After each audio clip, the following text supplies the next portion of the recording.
Hello friends, let us start the new chapter of class 9, that is population.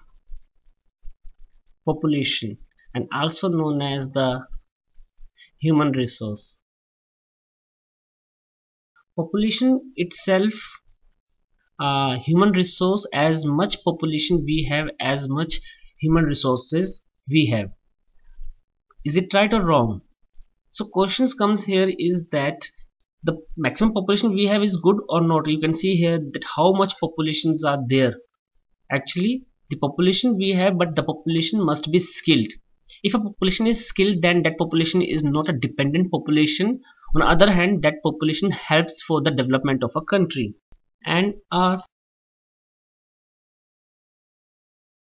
population means a population which is educated and healthy. Now, two types of conditions I am putting here. First condition is that if a person is not educated but a person is healthy, is that person a skilled person or a resource? Second thing, if a person is educated but a person is not healthy, then is that person a resource? The first time the answer comes in our mind is no. I'll give you example like here in second part. The example is Professor Stephen Hawking, a scientist, a space scientist. Without him at present we cannot think about the space research. So he is a very educated person, but he doesn't have a healthy body. On other hand, we can take the example of Khali, or we can say Khali by mind, whatever we can say. He is not an educated person, but he has a healthy body, and he also earn a lot of money. That means Khali or Stephen Hawking, they both are resources. Now again, if we see deeply, then what we can see that Khali is also educated. He is educated in his field, and his field is wrestling. So he know each and every daws, how to beat the other person, that he learn, and that is his education, and he is a healthy person also. On other hand, though Stephen Hawking doesn't have a healthy body, but he has a healthy mind, and that is why we are using this person. But when his mind is not working, then that person doesn't become a resource. So actually both the things are important. A person must be healthy and a person must be educated. Now here come that from when we start counting people. The counting of people is known as census. Census itself a very old word, and the process was also very old. If you remember that when Christ born, at that time also his mother was in Jerusalem, and the order comes from the king that everyone will go their homeland, their villages, so that the census will be done by the country, by the government. So that is why Maryam and his husband, they both were going to their village, and in between the village at Bethlehem, Maryam gave birth to Jesus Christ. So this is how we see that census is a very old process, especially in Europe. This process was going since last many years. So this is how we see that census is very old. If we come to India, then the census, the credit goes to Britishers. They started census in India in the year 1872, and next was in the year 1881, 91, 1901, 1911, 21, 31, and this is it was going on. Means after every 10 years. Only just the first census was done in the year 1872, not in the year 1871. So this is how we see the census was going on. Census is an official enumerations of the population done periodically, means after every 10 years. As we see here in India, it was done first in 1872 and then after 10 years. Now in this chapter we will do the top 4 topics are there which we will do. The questions which comes here are first the population size and distribution, which we will do in this part. Then we continue the chapter with population growth and the process of changing of population, and the third part is the characteristics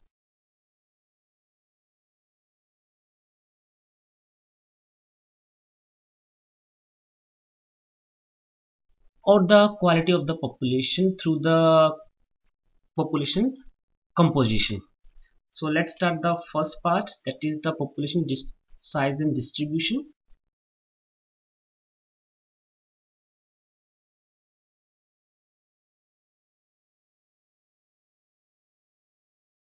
Now if we see the size of population, then India is the second largest country in world in population after China. It has more than 100 crore of population, which is at present, means in 2013 it is approximately 121 crore of people, and the census of 2001 it was 1028 million, means 102 crore of peoples were there according to the census of 2001. These peoples are living on 2.4% land of the world, and this much people means approximately 16.7%, which is the 17% of the people of the world. So this is how we see that world 17% peoples are lie in world's only 2.4% of the land. Not only this much size or distributions we see here, but the distribution of population is too much uneven. As I said that the land of the world is only 2.4, which is 3.28 million square kilometer, or in Indian digit it is 32,87,000, and the last 3 digits are different. Somewhere it is 2064 square, 32,87,264 square kilometers is the total area of India's. Now here also the difference what we found is that, for example, as you can see here in here, that the world's third largest country is USA and world's fifth largest country is Brazil with 19 crore of population. And if we come, means Brazil with 19 crore of population, and the Uttar Pradesh, the only Uttar Pradesh state of India has more than 16, approximately more than 16 crore of population, means Uttar Pradesh itself become the sixth largest country of the world. Means if we separate Uttar Pradesh and it become a country, then it itself become a sixth largest country in population. On other hand, let us come to Sikkim, where Sikkim has only 0.5 million of population found, and Arunachal Pradesh, then the Arunachal Pradesh has also a very less population, and in density its density is only 13 person per square kilometer. And if we see Lakshadweep, then Lakshadweep has only 60,000 of people. Means there are some regions of India which are too dense, too much populations are found there, and there are some other region of India where the population is very less. So whatsoever, but this large population has both economic advantages also and disadvantages also. So let us do the advantages and disadvantages.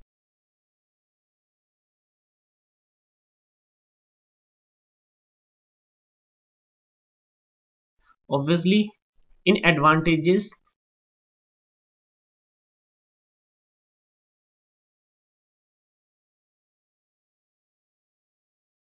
it supply labor force. It ensure adequate supply of the labor force to the country's economy, which is very good for country.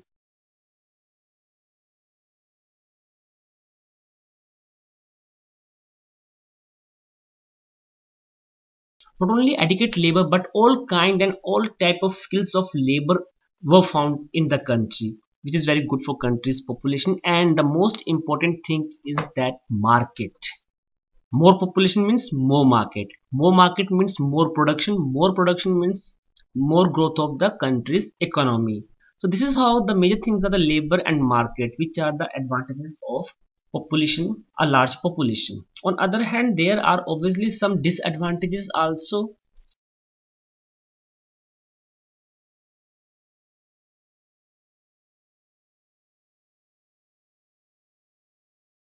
The national income gets distributed among the larger number of people, and therefore per capita income remains very low.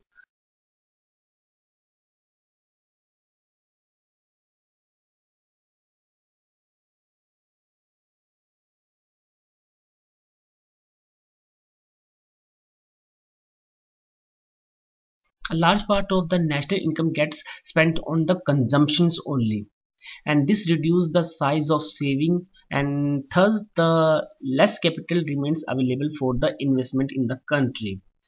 Like let me take example of Switzerland. Like Switzerland, the country has 1,000 rupees income. That's I am imagining only. On other hand, if we come to India, then India, which is the third largest industrial nation of the world, third largest economy of the world, its total income is this much: 1 2 3 4 5 6 7 8 9 10 11 12 13. But the total population of Switzerland is 10. So this is how 100% per person gets 100 rupees. That is the per capita income of Switzerland. On other hand, India's population is 13. That means it gets its total per capita income is only 1 rupees per person. So the main loss or the main disadvantages is that that the income gets distributed. The third point is that the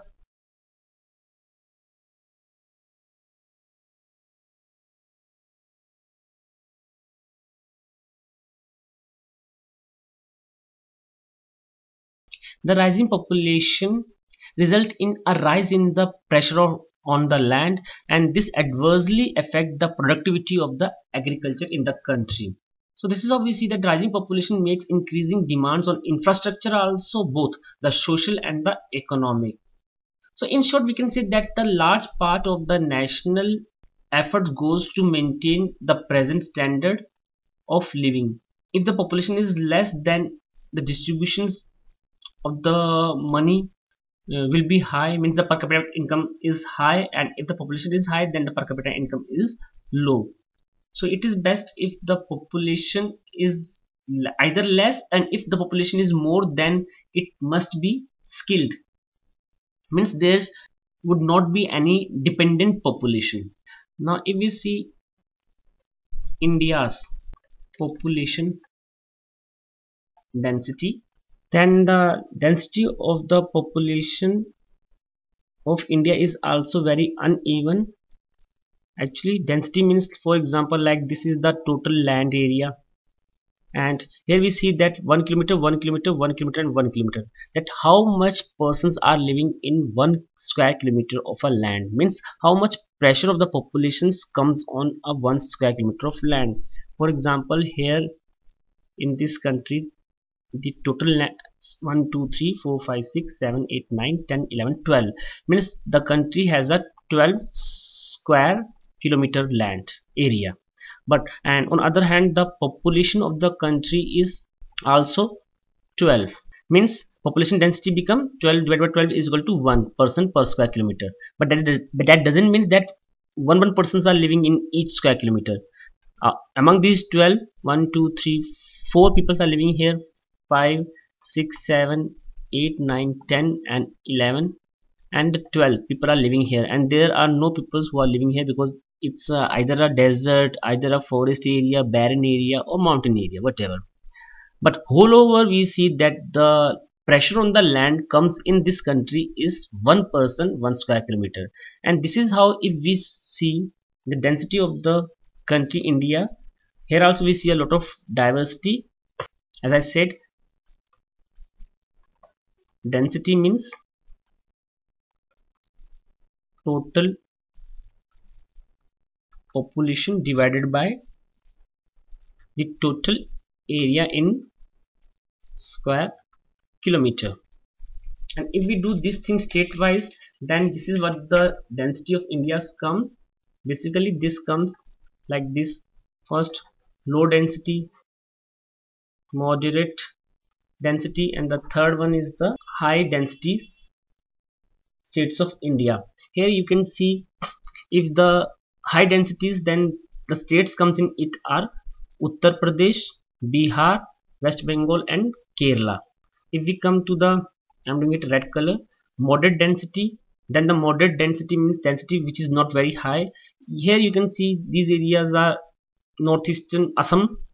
Then this part of the India is a peninsula part, so obviously population is not very high. And here also in Punjab and Haryana, means Punjab, Haryana, Gujarat, Maharashtra, Goa, Karnataka, Andhra, Tamil Nadu, and Assam is the part where the population density is moderate, means not very high, not very less. On other hand, now I am using this color, the gray color: Rajasthan, Madhya Pradesh, Chhattisgarh, Orissa, and Jammu and Kashmir, and the northeastern states Nagaland, Manipur, Mizoram, and Mizoram. These are the states where the population density is very low. The reasons are, these are the tribal areas, forest areas, desert areas, and hilly areas. And the population density is very high in the plain areas of Uttar Pradesh, Bihar, West Bengal, and Kerala, is that these areas are highly fertile areas, and too much populations are depend on these plain areas, and these plain areas are giving a lot of food security to these peoples. So this is how we see the population density of India. We continue this chapter in our next part. Any kind of problem and doubt you face, you can send your comment to me. I will definitely reply you, or you can visit my blog, which is bipindogra.blogspot.in. Thank you.